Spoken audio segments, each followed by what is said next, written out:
Erev Tov à tout le monde.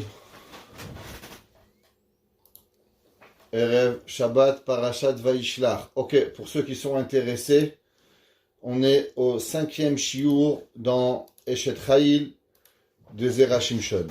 La semaine dernière, on avait expliqué le verset Darshat Semer Ufishtim Vata'as Bechefetz Kapea, comme quoi la femme et le juif en général, quand on parle de la femme ici, on parle souvent d'un neshama, comme on avait déjà expliqué. On parle d'un neshama qui peut être masculine ou féminine. Et Darshat Semer Ufishtim, qu'on ne se suffit pas de faire le minimum. Il y a une volonté de vouloir faire plus que ce que Akadosh Baruch Hu nous demande dans les mitzvot. Le Zera Shimshon, il continue dans cette même idée et il continue avec cette même façon de penser dans la Yirat Shamayim. Qu'est-ce que ça veut dire de venir à avoir une Yirat Shamayim? Juste pour ceux qui écoutent, les gens me demandent pourquoi on lit dans le texte. La réponse, elle est parce que ce shiur, c'est un cours de texte. C'est pas une conférence où on prend un sujet où on débat, mais c'est vraiment pour apprendre à étudier un texte pour pouvoir avancer et vraiment se retrouver dans les mots. Donc on est dans le deuxième partie du Eshet Chayil dans Darshat Semer. Inamish. Yesh Lomar, on peut expliquer encore ce verset dans Eshet Chayil à propos dans la Gemara dans Bechorot. Alors vous savez qu'il y a plusieurs traités de Gemara, Gemara Berachot, Gemara Shabbat, et il y a un traité qui s'appelle Bechorot. C'est quoi le traité de Bechorot? De quoi il parle?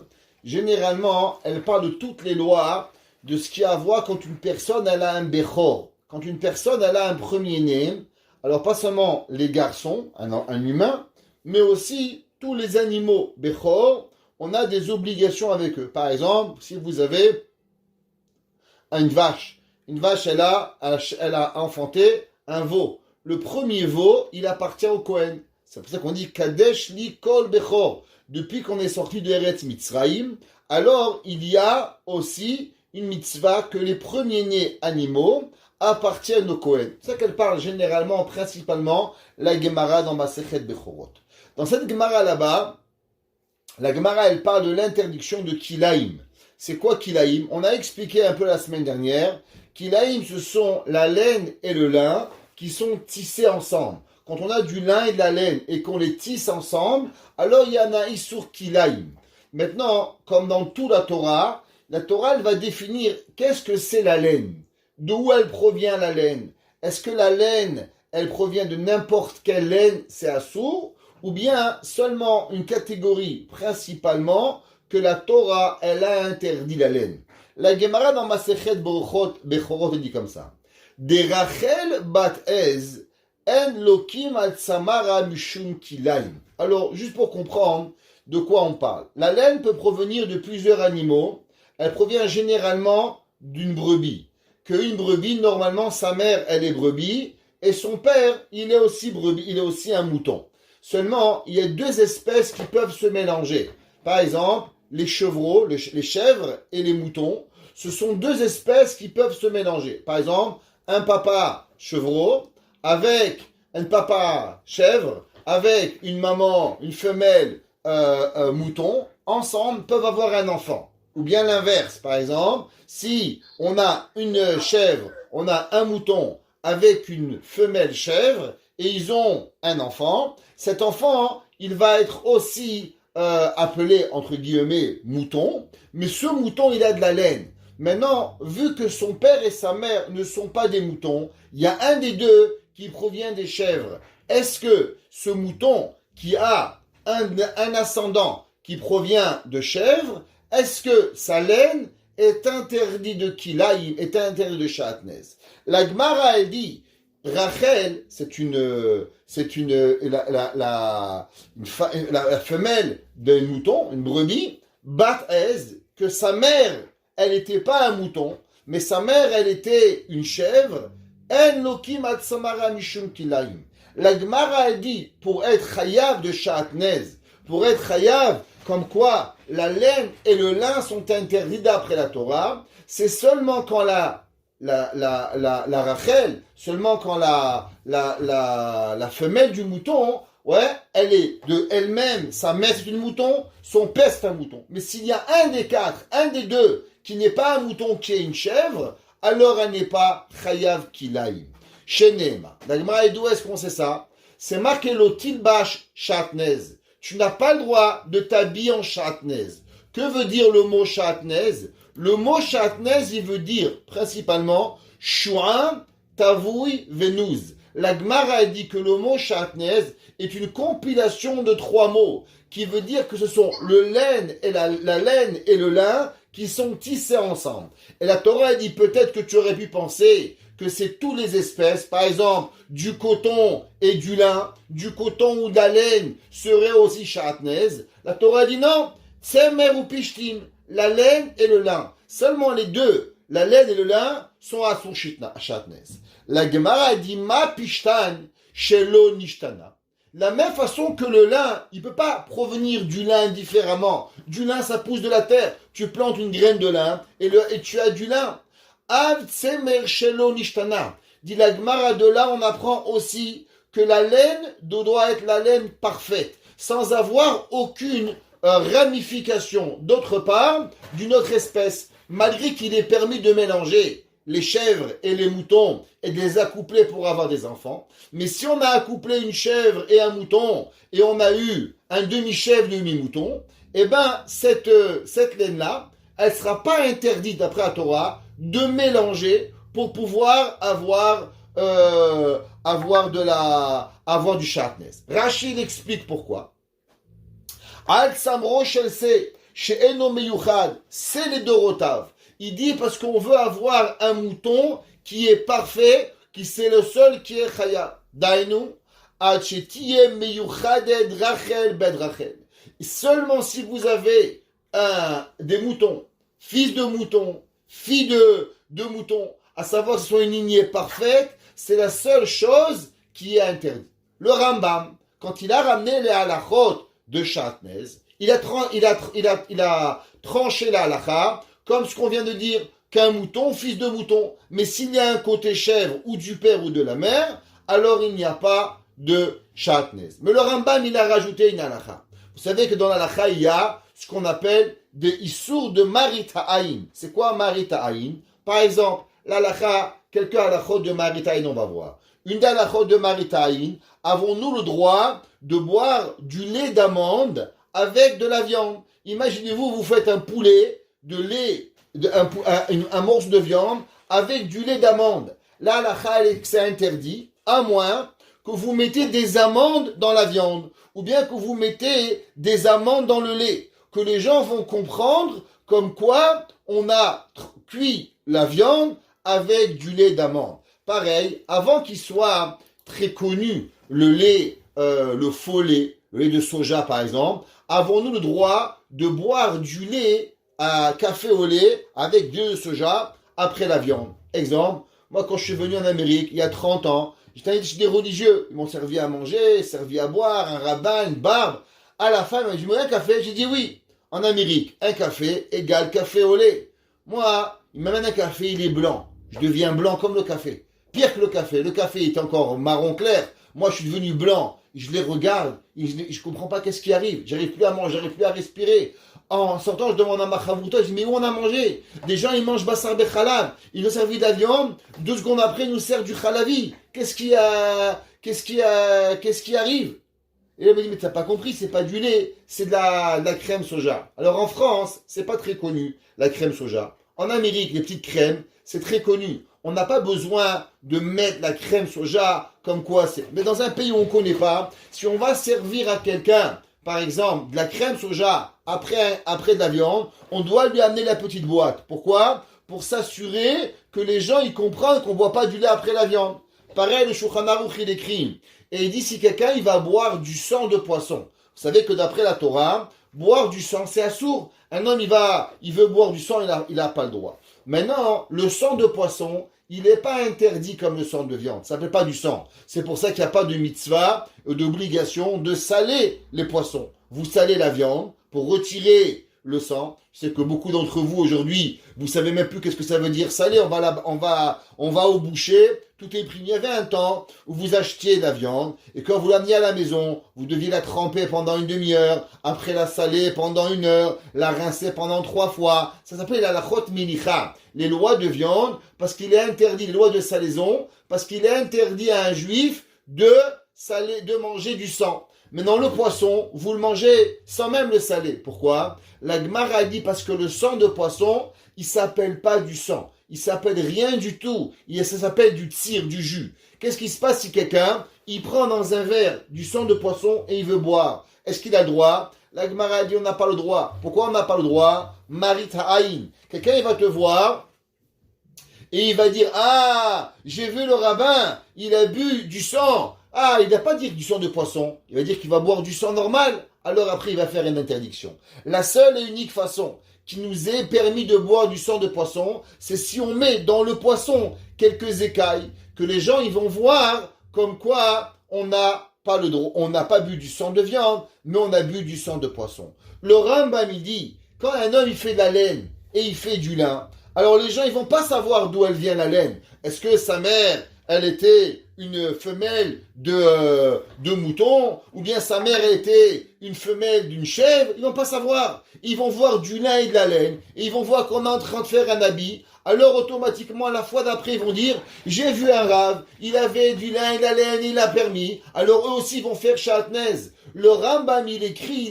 il dit que de la même façon qu'on n'a pas le droit, minha Torah, de s'habiller avec du lin et de la laine, qui est de la véritable laine interdite la Torah, même une laine qui est permise dans la Torah, mais Chachamim m'ont interdit à cause de Sha'atnez.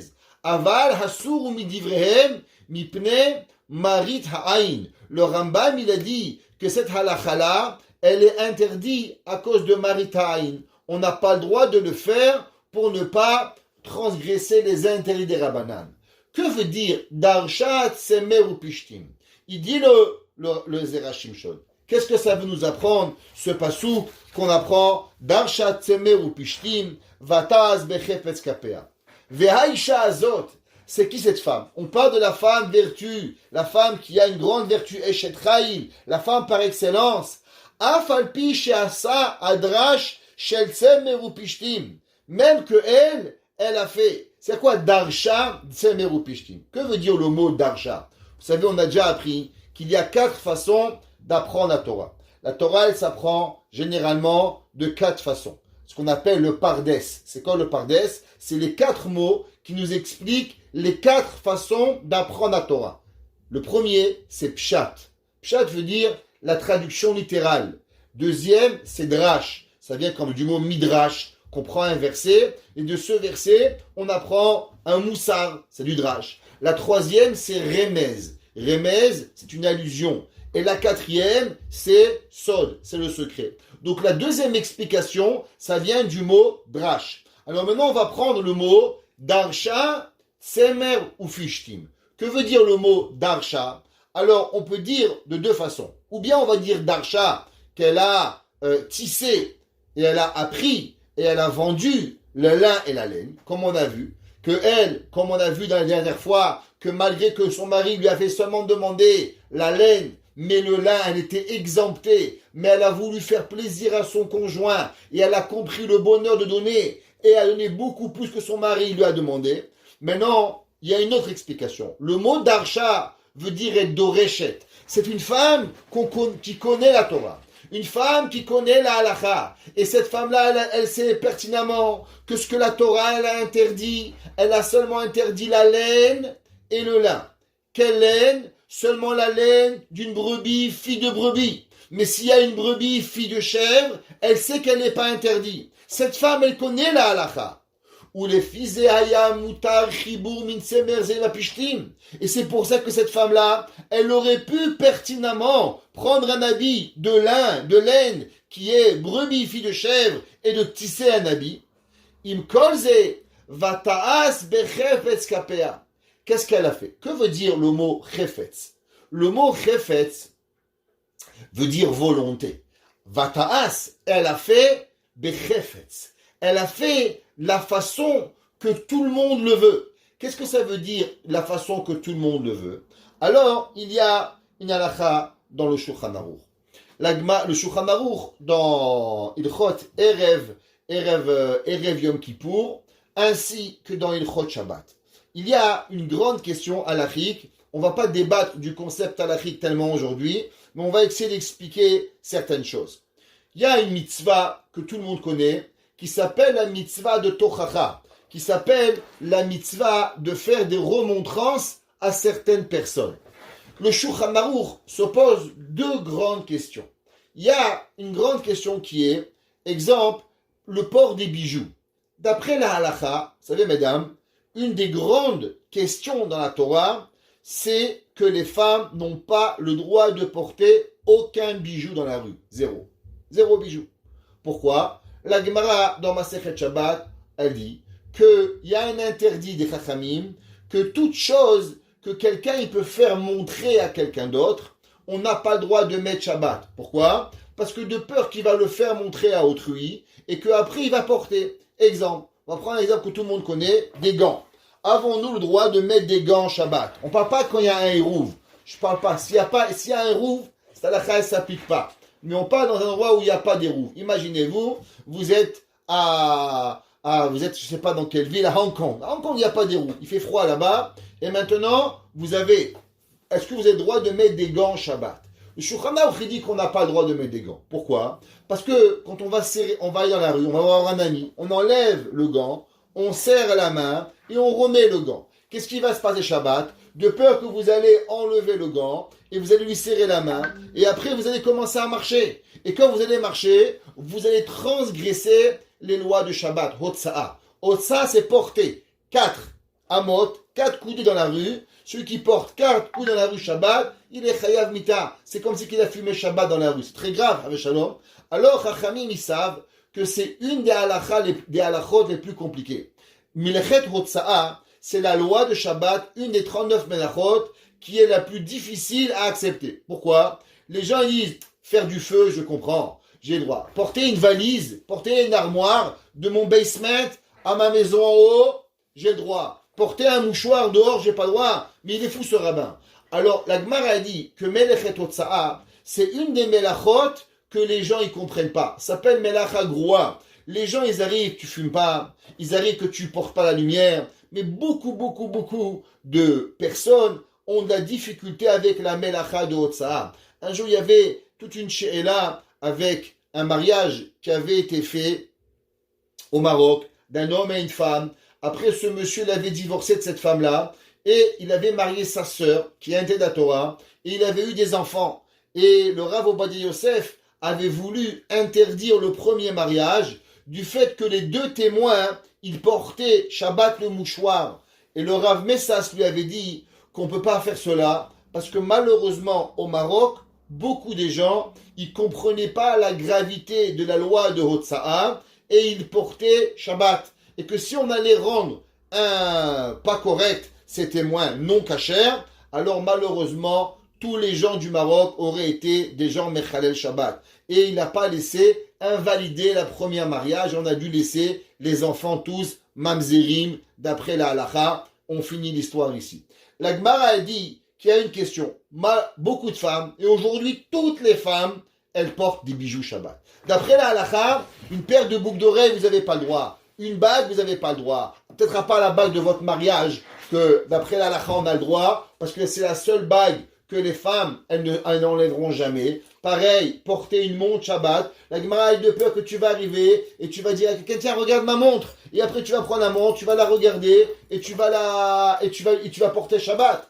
La Gemara demande, le Shulchan Aruch demande, comment ça se fait qu'aujourd'hui, on laisse les gens porter des bijoux? Toutes les femmes portent des bijoux. Qu'est-ce qui arrive? Le Shulchan Aruch donne deux réponses. Première réponse, il est qu'aujourd'hui, on ne sait pas s'il y existe vraiment un domaine public. Pourquoi? Il y a une grande machloket dans la halakha, à savoir c'est quoi le domaine public. Est-ce que le domaine public, c'est qu'il faut qu'il y a 16 coudées d'un côté de la rue à l'autre côté de la rue, et qu'elles soient ouvertes des deux côtés? Ça s'appelle un domaine public. Et celui qui porte dedans Shabbat, il est chayav mita. Ou bien, il faut qu'il y a 600 000 personnes dans la rue. Alors 600 000 personnes, quelle rue elle a 600 000 personnes? À part peut-être la rue des Caries. À Montréal, je ne sais pas s'il y a une rue qui a vraiment 600 000 personnes. Donc le Shulchan Aruch dit, puisqu'on ne sait pas si c'est des Reshut Harabim, et c'est que peut-être des Derabanan, ce qu'on appelle un carmélite, alors vaut mieux pas dire aux femmes. Pourquoi? Parce qu'il y a une halakha qui est, quand il y a une halakha qui est interdite, quand est-ce qu'il faut faire une tochacha? Quand est-ce qu'il faut faire une remontrance aux personnes? La halakha, elle est que si c'est une halakha deoraita, que si c'est quelque part qui est interdit d'après la Torah, alors on leur dit, on ne peut pas, on n'a pas le droit de laisser le kavod de telle personne devant Dieu. Exemple, un gars il fume Shabbat. Vous n'allez pas lui dire, rien lui dire. Il faut dire, c'est monsieur, c'est Shabbat. On va essayer de lui parler gentiment pour lui apprendre. D'abord, on va l'inviter à la maison, on va lui donner un café, et un bonjour, on va lui dire. Mais on doit faire une action. Quelque part, un jour, on pourra lui dire quelque chose. Maintenant, qu'est-ce qui se passe quand c'est des interdits des rabbanan? Et on sait particulièrement que les gens vont pas écouter. Entre autres, il dit le Shulchan Aruch que les femmes, elles vont pas écouter. Quoi, sortir sur mes boucles d'oreilles, sortir sur mon collier? À quoi il sert la bague de 8 carats que mon mari m'a acheté? Si c'est pas pour la faire montrer à toutes mes copines, ça sert à rien. La mettre au coffre, c'est pas intéressant. Le but, c'est de faire montrer à tout le monde que j'ai un bijou. Le but, c'est de faire montrer à mes amis. Le but, c'est que je vois que j'ai un 3 carats, il y a un 3 carats, il y a 8 carats. Et Baruch Hashem, c'est le but qu'on a. Il dit le Shulchan Aruch, dit rien. Pourquoi dit rien? Tov sheyu shogedim, misheyu mezidim. Vaut mieux que tu leur dises pas. Il y a certains cas dans la Torah où si on sait particulièrement que les gens ne vont pas écouter, on leur dit pas. Pourquoi on leur dit pas? Parce qu'il est préférable qu'ils sont dans le shogeg, dans la halakha qu'ils ne connaissent pas, plutôt qu'on va leur dire des halakhot, ou bien ils vont pas écouter. Pourquoi? Parce qu'après qu'il connaît la halakha, il devient un méside, il devient un homme qui a fait exprès. Donc vaut mieux les laisser certaines fois dans l'ignorance, plutôt que de leur dire. Parce que le jour où on leur dit, alors ça devient plus grave. Une autre halakha qui est Erev Yom Kippour. Erev Yom Kippour, normalement, on doit interdire de manger avant la nuit. On doit interdire quelques minutes avant. Par exemple, si la nuit, elle tombe, la couchée du soleil, 6 heures, depuis 5h55, on doit interdire. Le Shulchan Aruch, il ramène qu'à l'époque, ce qu'on appelle Tosefet Yom Kippourim, les femmes, et il y avait beaucoup de personnes qui n'écoutaient pas et qui mangeaient jusqu'à la dernière minute, ils mangeaient. Alors la question était, est-ce qu'on doit leur dire aux femmes, c'est interdit rabbinique? Il dit le Shulchan Aruch, non, vaut mieux pas leur dire. Pourquoi vaut mieux pas leur dire? Parce que de toute façon, les gens ils comprennent pas. Il fait encore jour, pourquoi j'ai pas le droit de manger? Donc il y a certains cas où la halakha, elle permet au Rav, elle permet à la halakha de rien dire. Pourquoi ne rien dire? Tov sheyu shogegin, misheyu mezidin. Vaut mieux qu'ils sont des gens qui ne connaissent pas la halakha et qui vont transgresser par ignorance plutôt que de transgresser par connaissance. Parce qu'après, ça devient grave. Alors, il dit le Zera Shimshon, de qui on parle cette femme? On parle de cette femme qui est Darsha. Elle a été Doreshet. Elle connaît la halakha qu'il est interdit seulement midi rabanan de pas mélanger le lin et la laine. Et la laine qui provient de la brebis, que sa mère elle est une chèvre et que sa mère elle n'est pas une brebis comme elle. Eh ben elle, shelo yebo shum isur aflu midi rabanan. Elle ne va pas se dire bon, la Torah c'est interdit, je fais pas. Les chachamim c'est permis, c'est pas grave. Haz veshalom. Darsha, elle a été doreshet. Elle a compris que la halakha, tsemer ou pishtin, ce lin et cette laine, ils sont seulement assommés des rabbanan. Et alors, est-ce que maintenant, elle veut dire, c'est que les rabbins qui ont interdit? Ou bien l'inverse, même que c'est que les chachamim, elle va faire attention à la halachot des chachamim. Alors, vata'as, behefetz kapea. Elle va faire avec la volonté de faire que tout le monde y va être fier de elle. Afalpi she'ar anashim. Malgré que les gens ne sont pas tous aussi assidus dans la halakha et ne font pas aussi attention comme elle, beaucoup de gens ils disent le rabbin, faut pas devenir un extrémiste. Bon, les chachamim ils ont interdit, ça va, c'est pas si grave. C'est qui une Eshet Chayil? Il dit les Zerachim, je suis un Eshet Chayil. C'est une femme qui met autant d'importance dans le Issour de la Torah que dans le Issour des Rabbanan. Et là, je vais vous raconter une histoire d'un monsieur que j'ai rencontré, qui habite à Montréal, où, Baruch Hashem, il a plus de 90 ans. Et il a un gendre Talmid Chacham, un fils Talmid Chacham, Rosh Kolel, Rosh Yeshiva. Et un jour, il m'a raconté un Maaseh She'aya Kachaya. Il habitait au Nouveau-Brunswick. Il habitait pas, quand ils sont arrivés, il y a 80 ans. Lui, il est né au Nouveau-Brunswick avec ses parents. Donc ses parents sont arrivés il y a environ 120 ans. Ils sont arrivés au Canada. Et quand ils sont arrivés au Nouveau-Brunswick, il y avait là-bas quelques familles. Et bien sûr, c'était pas comme maintenant, il n'y avait pas de boucherie cachère, il n'y avait rien du tout. Alors, ils venaient un peu à Montréal, quelques fois par année, et ils venaient en train, il y a environ 80 ans, en train à Montréal, ils achetaient un peu de viande, de bœuf. Mais le poulet, il y avait un shochet. Il y avait un shochet qui passait de maison en maison, et tous les jeudis, il venait, il avait d'ailleurs une charrette, et dans sa charrette, il avait des poulets vivants. Et quand vous passiez, vous demandez, je veux 3 poulets, il faut acheter 3 poulets, je veux 5 poulets. Et si vous aviez un mariage la semaine d'après, où vous avez des invités, alors vous lui commandiez, la semaine prochaine, je veux 10 poulets. Et vous donnez le nombre de poulets que vous voulez, et il faisait shirita, et il vous donnait les poulets. Et les mamans, elles déplumaient les poulets à la main, elles faisaient la melicha. Ce vieux shochet, un jour, il a vieilli, et il a donné le travail à un autre shochet. Cette madame, elle a vu ce nouveau shochet-là qui arrivait, il lui a pas tellement plu. Alors, et quand il est arrivé, elle dit, je veux te voir faire la shechita. Le shochet, il lui a dit, quand je décapite un poulet, j'ai pas besoin que tu m'observes. La madame, elle lui a dit, voilà l'argent des poulets, monsieur, ne venez plus chez moi. Pendant des années, ils n'ont plus jamais mangé de poulet.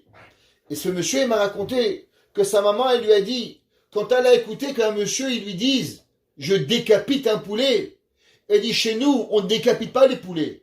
Chez nous, on fait une shechita. Une shechita, ça a des halachot. Comment on coupe, comment on fait. Du façon comment ce monsieur, il a parlé, alors automatiquement, là, j'ai plus voulu sa shechita. Alors le fils, il lui a demandé, maman, d'où tu avais appris cette hirat shamaïm? Il lui a dit, quand j'étais jeune, j'avais écouté une halakha que mon père m'avait dit en Europe, à l'époque en Pologne. La Gemara a dit qu'il y avait à l'époque une façon de vérifier le couteau. On vérifiait le couteau sur la langue. Alors qu'est-ce que ça veut dire? L'explication normale, c'est qu'on fait plus ça, c'est interdit aujourd'hui. Mais ils prenaient le bout de la langue et sur leur bout de la langue, ils mettaient le fil du couteau pour savoir s'il y avait une petite dent, pour savoir si le couteau était cachère. Les rabbanim d'autrefois expliquaient cette Gemara de la façon suivante. Ils disaient qu'un shochet, on est badik bilshne. Un shochet, on le regarde de la façon qu'il parle. On le regarde avec sa langue. Si un shochet, il a une bonne façon de parler, c'est un shochet qui est cachère.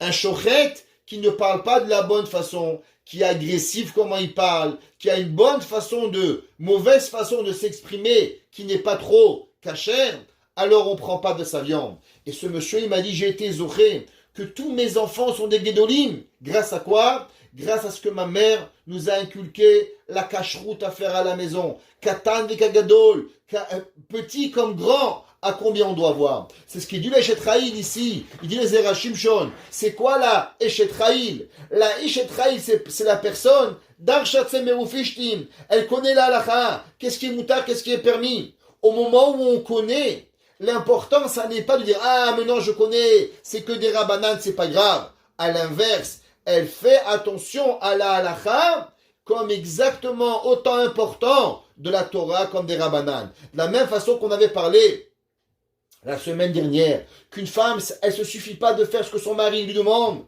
parce que quand on te demande de pas le faire, c'est méchant, mais c'est de faire plus ce que ton mari te demande. Pareil dans la Torah. Il dit Zerachim Shon Darshat Semerufishtim. Elle a été doreshet. Et qu'est-ce qu'elle fait? Vata'as bechefetz. Elle fait avec volonté de faire ce que Akadosh Baruch Hu il veut. Et qu'est-ce qu'il veut? Ve'achar she'amar hakatuv. Vata'as bechefetz kapea. She'eshla nachat la'asod ba'melacha ou lehanot le'ba'ala mimase yadea. Et maintenant, qu'est-ce que ça veut dire? Une personne qui fait avec son mari. Une personne qui donne à sa famille, pas le minimum. Une personne qui a le bonheur de savoir ce que ça veut dire donner. Alors, vata'az bechefetz kapea. Qu'est-ce que ça veut dire kapea? Il y a des gens, ils n'ont pas compris c'est quoi le bonheur. Exemple, on va prendre un exemple que nous allons comprendre. Il y a des gens qui vont en voyage. Il y a des gens que le voyage, quand ils commencent quand ils sont à l'hôtel. Par exemple, ils vont aller à Montréal, ils vont aller à Miami. Quand est-ce qu'ils commencent les vacances? Les vacances, ils commencent quand ils sont arrivés à l'hôtel 5 étoiles, qu'ils sont sur la terrasse en train de bronzer, c'est là que ça commence les vacances. Bon, c'est bien. Il y en a d'autres que ça, même ça, ils ont raté. Ils arrivent là-bas, ils se bagarrent, ils sont chenefs, tout. Mais il y a d'autres personnes qui sont encore plus grands. Il y a des personnes que le bonheur, depuis le moment où on fait la valise, on achète le billet, le moment où on voyage, tout est un kiff. Qu'est-ce que ça veut dire? Vata'az bechefetz kapea.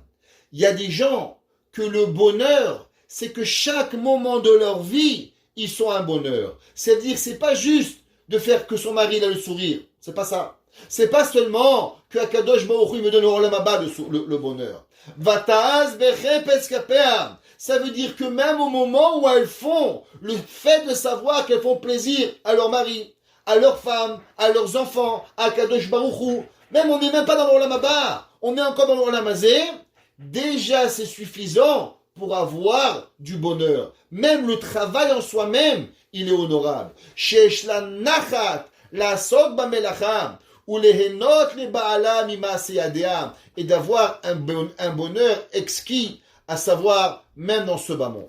Maintenant, si on a compris cela, on peut comprendre le prochain pasouk. Le prochain pasouk, il écrit dans le pasouk He, ouais, Haïta, parce qu'on a déjà dit, vous vous rappelez, Dalet, Darsha, He, Haïta, c'est par rapport à être He, Haïta, ke aniot socher, mimechak tavilachma. Le pasouk qui dit, elle va être, que Sarah Imenu, elle était comme un marchand, ouais, et de mimechak, des lointains, des pays lointains, tavilachma, elle va apporter, elle va amener son pain. Pour comprendre cette Gemara-là, alors on doit bémettre et prendre une Gemara. La Gemara, elle se trouve dans Gemara dans Masechet Pesachim. La Gemara, elle est dans Daf Nun. La Gemara dans Masechet Pesachim, elle dit la chose suivante. C'est une Gemara très intéressante que pas beaucoup de personnes connaissent, mais la Gemara, elle dit la chose suivante. La Gemara dans ce pérec-là, principalement, elle parle de ce qui est permis et qu'est-ce qui est interdit de faire comme travaux la veille de Pessah, le matin. L'après-midi, avant Pessah, et bref, Pessah l'après-midi, il est interdit au travail d'après tout le monde. Maintenant, le matin, il dépend de certaines coutumes, est-ce qu'on a le droit ou on n'a pas le droit. La Gemara, elle va parler ici de certains travaux, de certaines choses qui amènent la parnassa, et d'autres qui amènent pas la parnassa. On va voir la Gemara. La Gemara, vous l'avez pas, même les personnes qui ont Zera Shimshon, vous l'avez ici. Tanoura Banan. Ok? Taf, Resh, Tanoura Banan. Je vais vous expliquer ce que ça veut dire. Tanoura Banan, nos Chachamim, ils ont enseigné. Dans les Baal et Moussar, on dit que veut dire le mot Tanou. Tanou veut dire enseigner. Rabanan veut dire des Chachamim. Traduction, ils ont enseigné les Chachamim. Dans les Baal et Moussar, on dit Tanou, celui qui enseigne, celui qui apprend, alors il devient un Rabbanan, il devient un rabbin. On ne devient pas rabbin sans apprendre. Celui qui apprend pas, il ne peut pas devenir rabbin. La Torah, elle dit, Lo ha'aretz chassid, celui qui ne connaît pas, il ne peut pas être un homme pieux. Tanou, tu étudies, Rabbanan, tu veux devenir un rabbin. Il n'existe pas une autre façon de devenir un pieux qu'une personne qui va apprendre. La Gemara dit comme ça. Tanou Rabbanan, amishtaker, bekanim ou bekankanim. Une personne qui va se travailler avec des roseaux ou bekankanim, il va jamais trouver de siman bracha.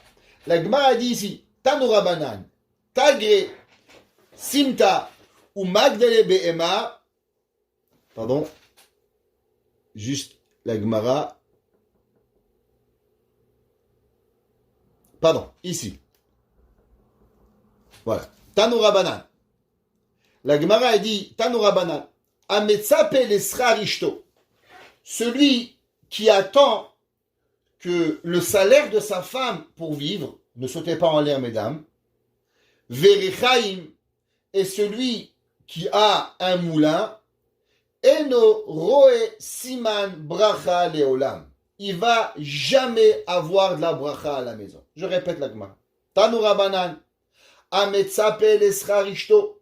Une personne qui attend le travail de sa femme, le salaire de sa femme pour vivre, et celui qui a un moulin, il ne voit pas la bracha dans sa vie. La Gemara a dit srarishto. Qu'est-ce que ça veut dire le travail de sa femme?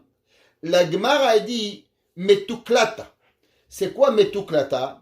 Alors Rashi il écrit ici, pour ceux qui veulent voir. Rashi dit notelet moznaim beyada. On parle à l'époque, il n'y avait pas de balance, il n'y avait pas des poids. Donc il y avait certaines personnes qui avaient une balance et qui avaient des poids. 500 grammes, 100 grammes, 1 kilo, ils se mettaient au marché et ils louaient leur matériel. Alors ils allaient au marché avec leur balance, avec leur poids. Tu prenais 3 concombres, tu le mettais sur la balance, 100 grammes, 200 grammes. Et tu disais au gars 100 grammes et le gars il te payait pour ton service que tu avais utilisé sa balance. Il dit Rashi, Metukla, notelet moznaim beyada. Elle donne, elle prend les poids dans ses mains, ou me'alechet bashouk, et elle va dans le marché, les haskiran, pour les louer, les kol anitzrichin, pour tous ceux qui volent, des srar muat. La Gemara elle dit, pourquoi cette femme-là, elle n'amène pas la bracha à la maison, et que le mari, il aura rien, sa femme pourra travailler des heures, l'argent, zéro. Tu vas arriver, il dit Rashi, des srar muatu, ce que ta femme va gagner, c'est seulement très peu, ou mitbaze ishto al srar muat, et il rend déshonorant sa femme pour un petit peu d'argent comme ça. La Gemara a dit la bracha elle peut pas rentrer à la maison. Un homme qui a laissé sa femme se déshonorer de cette façon, dit la Gemara, une femme, un homme qui a rentré à la maison, qui a laissé sa femme se déshonorer pour rentrer dans le marché, à travailler pour quelques sous, eh ben, elle n'aura pas de bracha. La Gemara dit, c'est quoi la deuxième? La Gemara dit, les richaim, c'est la meule. La Gemara dit, pourquoi avoir un moulin, c'est pas. Rashi l'écrit ici, encore une fois, c'est char richaim, la location du moulin, chez maskirim, torach gadol, parce que sa femme, elle va travailler très dur. Vesrar muat, et elle va gagner seulement un petit peu. Aval kone rechaim ou mocha mareu kesha pragmatia. Il dit, Rashi, mais tu achètes un moulin et tu le revends, c'est pas grave. Mais laisser ta femme dans un travail qui est dur et que il va te rapporter peu d'argent, tu vas jamais avoir Rahmana Itzlan, tu vas pas avoir de travail. Aval avda ou mizavna, la Gemara dit, mais si elle travaille et elle va vendre, ishtabuchem ishtabachba. La Gemara a dit une femme qui va travailler elle-même, elle va créer quelque chose, et cette femme, elle va aller le revendre dans le marché, elle, la Torah lui amène une bracha. D'où est-ce qu'on sait? La Gemara a dit, on apprend du verset dans Eshet Chaim. C'est marqué, Sadin asta vatimkor. Elle va faire des draps, Sadin, ce sont des tentures, Asta, elle a fait, vatimkor, et elle a vendu. Il dit, le Zera Shimshon, c'est quoi cette Gemara? De quoi cette Gemara, elle nous apprend? Et il dit, Ametsapel esrachishto, comme on a vu, elle ne reçoit pas. Le mari qui fait travailler sa femme durement, en lui donnant un rechaim, en lui donnant des poids dans le marché, et qu'elle va lui amener la parnassa, elle va pas. Pourquoi? À cause qu'on voit que le verset le dit, Sadin astavatimko. Un de nos grands maîtres, que vous connaissez tous, qui s'appelle le Maharsha. Qui était le Maharsha? Pour ceux qui se rappellent, Rab Shlomo Eliezer Adish, celui qui avait aimé sa belle-mère énormément et qui avait pris son nom, qui s'appelait Adel, vous vous rappelez? Le Maharsha, il a écrit un commentaire sur cette Gemara. Et le Maharsha, il écrit et il dit, pourquoi la Gemara, elle a donné cet exemple de la personne qui a les poids. Et il dit, Shebechol ma sheosa ibiyadea umocheret yesh la sheva vesiman bracha. Dans quel travail une femme, elle a la bracha? Toute chose qu'elle fait et qu'elle revend. Aval, bema she'eno ma'aseyadea. Mais si juste elle achète et elle vend, en bo siman bracha. Elle n'a pas de siman bracha. Im ta'ase bo sechora. Il dit le Maharsha, quelque chose d'incroyable. Il dit, il y a combien de familles qui travaillent dur? Le mari travaille, la femme travaille, pas de bracha. Il se demande pourquoi. Il dit le Maharsha, parce que la femme, c'est pas juste on achète, on vend. Il faut que ce qu'elle achète, elle le travaille et le personnalise. Et quand elle le personnalise, elle le revend. Si la femme, elle ne met pas la touche finale à ce qu'elle fait, ça peut pas fonctionner. Faire du business aux femmes, ça marche pas. J'ai pas dit ça fonctionne pas. Il n'y a pas de bracha. Vous pouvez gagner des millions de dollars. Ça, c'est possible. Mais c'est pas le but d'avoir des millions. Le but, c'est véritablement d'avoir de la bracha. La bracha, c'est autre chose. La bracha, il y a des gens qui gagnent 1000 dollars. Ils mangent et ils boivent, ils ont encore. Il y en a, ils gagnent 10 000, 100 000. Ils ont une voiture qui casse, ils ont un frigidaire qui s'arrête. Ça marche pas. Il leur manque quelque chose. La bracha, c'est pas objectif, c'est subjectif. On comprend pas. La bracha, tu la vois pas d'Akadosh Baruch Hu. La bracha, il dit le Maharsha, il faut que la madame qui travaille, elle va personnaliser quelque chose dans la vente. Pas juste acheter et revendre. Il faut de la personnalisation. Vehoil, et il dit, Shiyosa bechefetz kapea. Qu'est-ce que ça veut dire? Du fait que maintenant, elle le fait avec volonté, avec ses mains. Elle va personnaliser ce qu'elle va acheter pour pouvoir avoir, comme à l'époque par exemple, les femmes, elles tissaient les habits. Alors, automatiquement, elle va apporter cette bracha. Ulehavi lachma merachok. Qu'est-ce que ça veut dire? Alors, automatiquement, elle va amener la bracha de loin. Qu'est-ce que ça veut dire qu'elle va pouvoir amener la bracha de loin? La Gemara là-bas, elle dit aussi qu'il y a, on va continuer la Gemara dans ma Masechet Pesachim.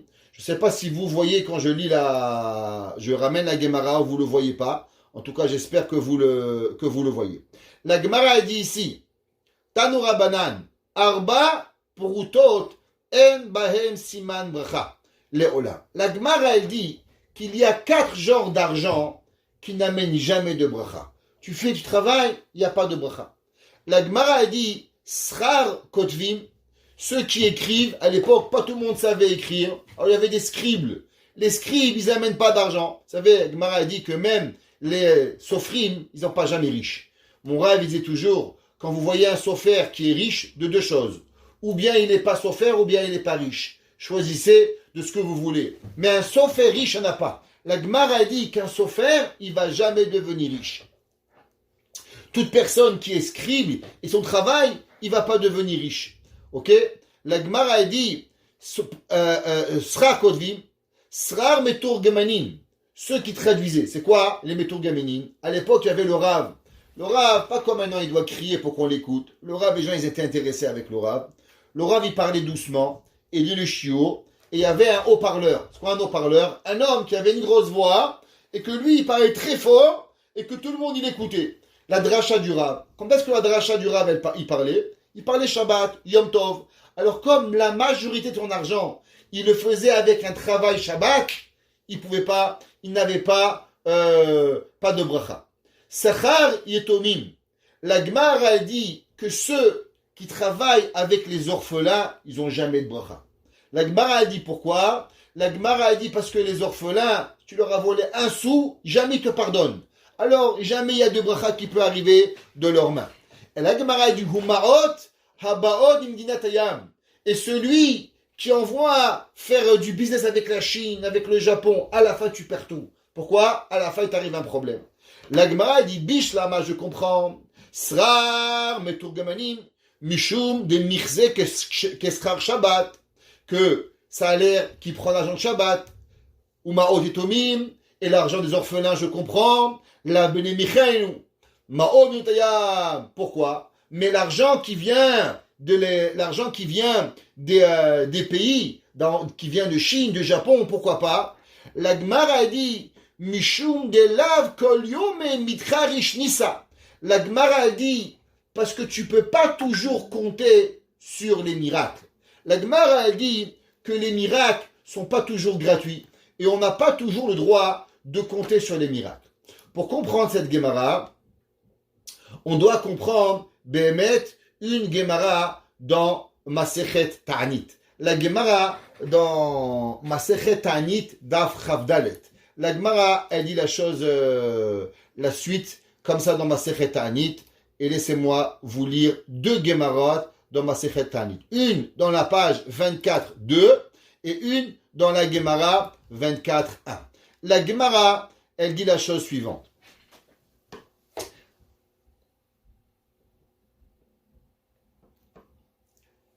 Écoutez cette Gemara. Une Gemara excessivement intéressante. Rav Yehuda, un des grands maîtres du Talmud, il s'appelait, tout le monde connaît, Rabbi Yehuda Anassi. Rabbi Yehuda Anassi, il a eu un élève, qui s'appelait Rav. Rav, l'élève principal de Rav Yehuda, il s'appelle Rav Yehuda. Donc on a Rabbi Yehuda Anassi, Rav, il a un élève, il s'appelle Rav Yehuda. Pas Rabbi, Rav Yehuda. Donc on est troisième génération déjà du Talmud. Donc on est environ en l'an 300, à peu près l'an 300. Pourquoi? Rabbi, il était à l'an 120. Après il y a eu Rav, après il y a eu Rav Yehuda. Donc on est environ l'an 200, dans le troisième siècle à peu près. La Gemara dit Rav Yehuda Haza Hanu Betre. Ici pour ceux qui veulent suivre, on est là où il y a la flèche.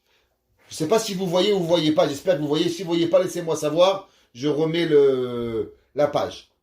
Rav Yehuda Haza, dit la Gemara, Rav Yehuda, il a vu, Hanu Betre, il a vu deux personnes, Hanu Betre, Dehavu Kapartse Berifta, qu'ils étaient en train de s'amuser avec du pain. Il y avait deux personnes, ils prenaient du pain, ils se les jetaient. Vous savez qu'une des grandes avérotes, c'est Bizou Khalim, de jamais s'amuser avec du pain. S'amuser avec du pain, c'est interdit. Le pain, même quand on passe dans la rue, si on voit du pain, on se met de côté. On n'a pas le droit de s'amuser avec du pain. La Gemara a dit que Rav Yehuda a vu ces deux personnes qui s'amusaient avec du pain. Amar, il a dit, Shmamina, Ika Savaba Olam. Il dit, waouh, si on s'amuse avec du pain, ça veut dire qu'il y a l'abondance dans le monde. J'ai connu un monsieur un jour qui avait un beau-père, multimillionnaire. Il pouvait acheter des voitures à ses enfants, des maisons à ses enfants. Il pouvait faire des mariages, tout ce que vous voulez. Mais il y a une seule chose que vous vouliez le rendre fou. Vous preniez du pain, vous mettez à la poubelle. Un jour, son gendre, il lui a dit, « Papy, mais tu dépenses des milliers de dollars dans des bêtises. Qu'est-ce que tu deviens fou avec du pain ?» Il dit, « Moi, j'étais à Auschwitz. Une tranche de pain est égale à un jour de vie.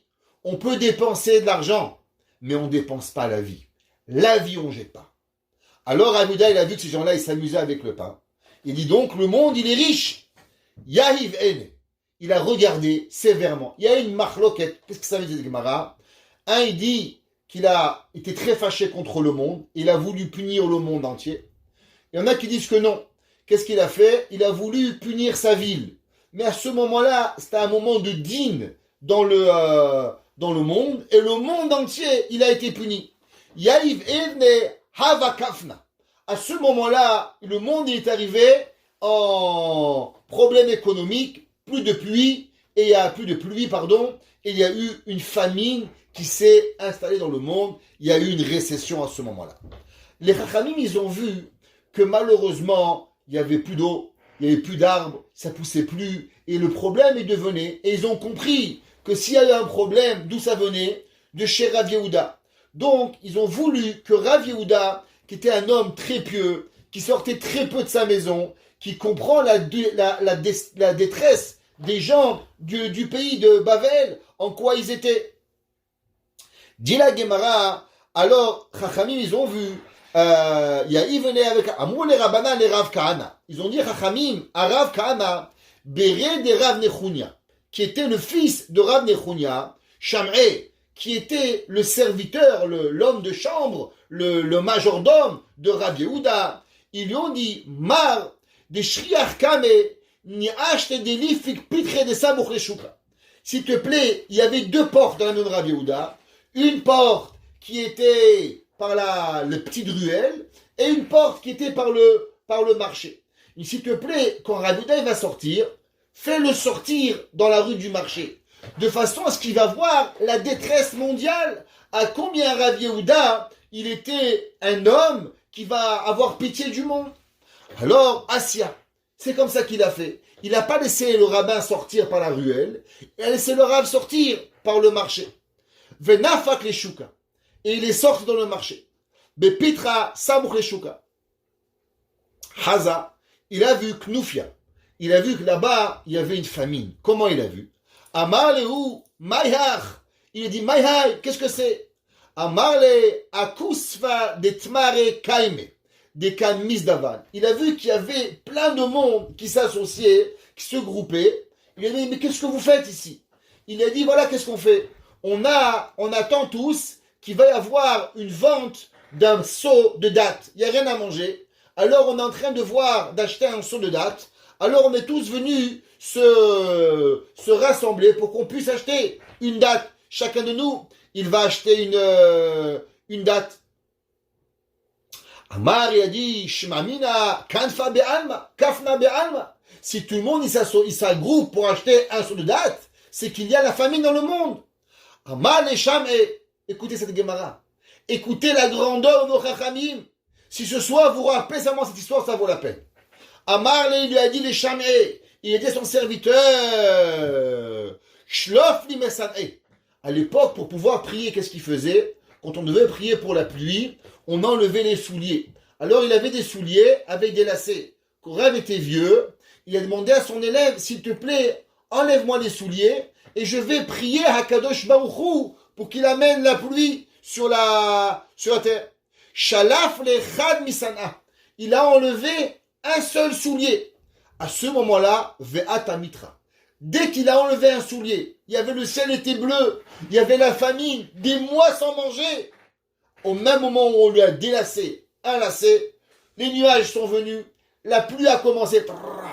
La pluie, elle s'est arrivée. Pourquoi?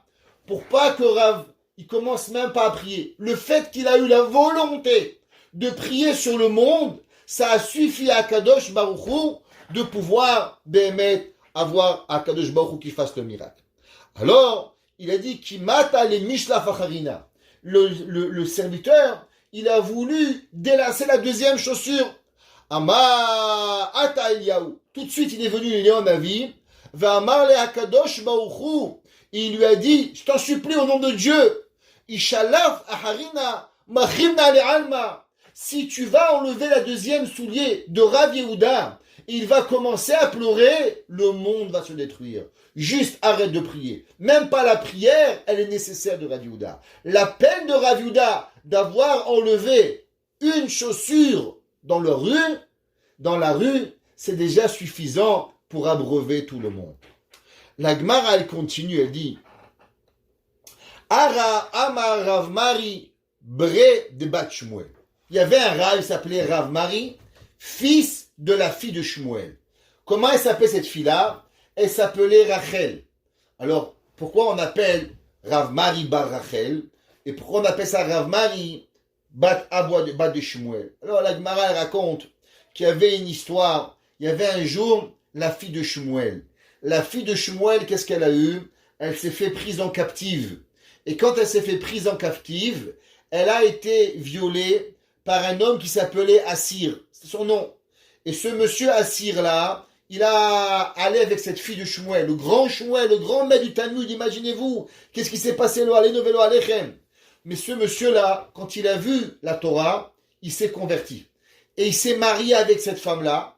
Donc, ce monsieur Assir, il était le papa de cet enfant. Quand l'enfant, il est né, il était juif. Mais quand il a conçu cet enfant, alors il a conçu sans Torah. Il avait violé cette femme Rachel.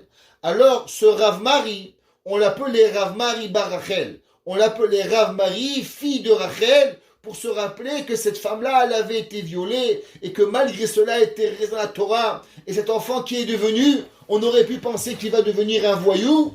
Eh bien, il n'est pas devenu un voyou. Il était le petit-fils de Shmuel et il va devenir un géant de la Torah. Et écoutez qu'est-ce qu'il a dit Rav Mari Barachel. Anahava kamina aguda de Nahar Papa. Il dit, moi, à ce moment-là, j'étais sur les bords du fleuve qui s'appelait Papa. Il y avait un fleuve qui s'appelait Papa.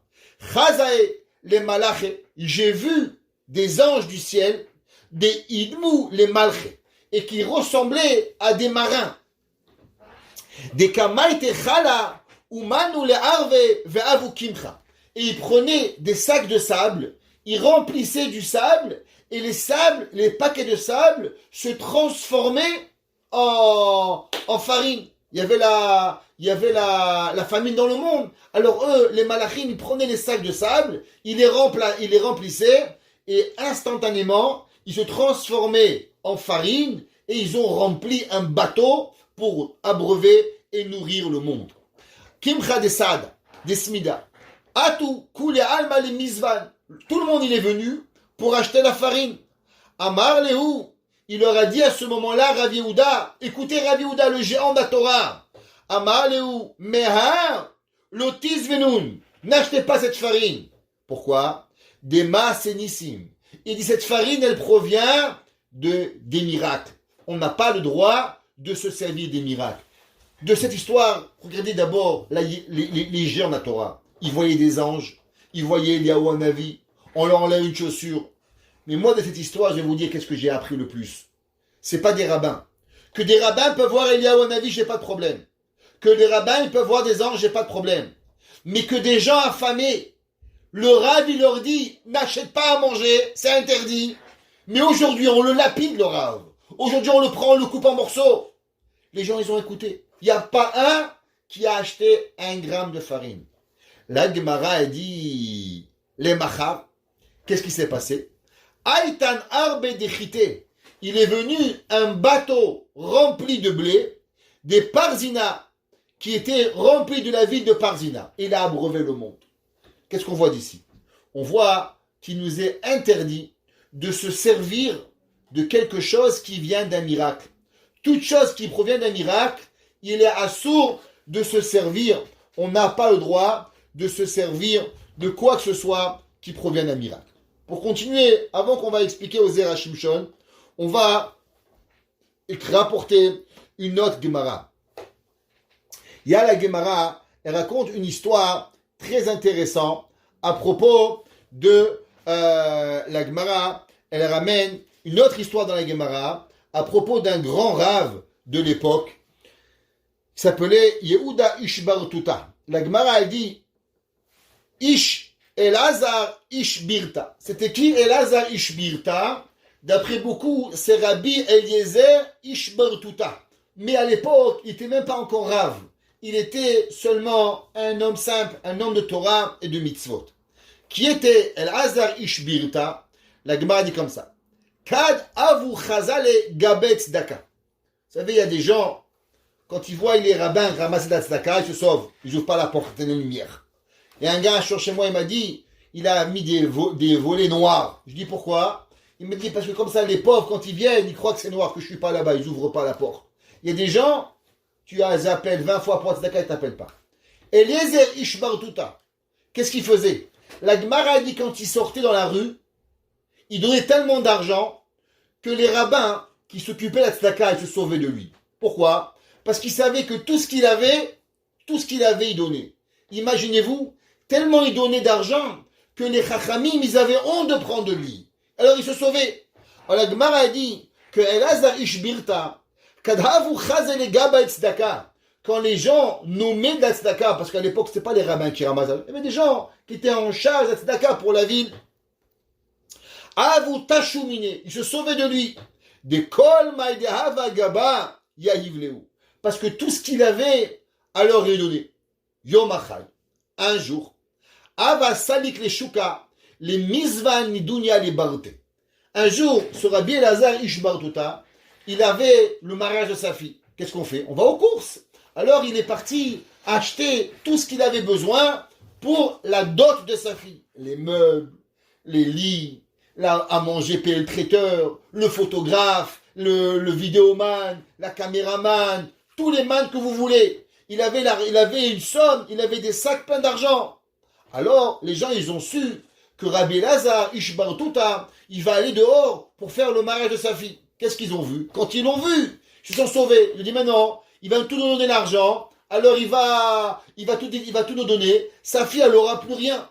Alors, ils se sont sauvés de lui. La Gemara dit, Chazou Gabet Tzedaka, ils ont vu les Gabet Tzedaka, Tachouminé, se sont courus de lui, se sont sauvés. Azal, qu'est-ce qu'il a fait lui? Vous pensez que les rabbins, il s'est suffi, il dit, bah, c'est pas grave, ils sont partis. Hasbe Shalom, il avait une opportunité maintenant. Azal, Verahad Batrayou, il leur a couru derrière.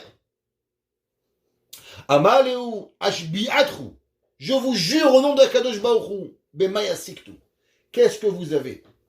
Amoule Beyatom Beyetoma, ils lui ont dit, voilà Rabbi, aujourd'hui, on a en train de ramasser l'argent pour une veuve, pour un orpheline et un orphelin. Vous savez qu'il y a un minhag magnifique que, Baruch Hashem, beaucoup des gens ils ont, qui est, pour les gens qui sont riches, le jour du mariage de leur enfant, à la place de juste dépenser plus, ils prennent une somme d'argent et ils payent un mariage à un orphelin ou une orpheline, ou à une fille qui n'a pas d'argent. Comme ça, ils ont une simcha qui est complète. J'étais un jour à un mariage magnifique, et le soir du mariage, il y avait des cartons qui disaient « Vous n'aurez seulement du poisson et de la viande, et vous n'aurez pas de grandeur, parce qu'avec le surplus d'argent, nous avons payé ce soir le mariage à un orphelin et une orpheline. » Alors Rabbi Elazar Ishbarta, qu'est-ce qu'il a fait? Il dit quoi? Vous ramassez l'argent pour une yetoma, Amalahen ha'avoda, je jure sur Akadosh Baruch qui écoute les prières du ciel, Shehem Kedem Libeti. Ils sont avant ma fille. Chakal Kol Dava Be'adia. Il a pris tout l'argent qu'il avait. Il avait sorti une liasse de billets comme ça en cash. Ouais, tout ce qu'il avait.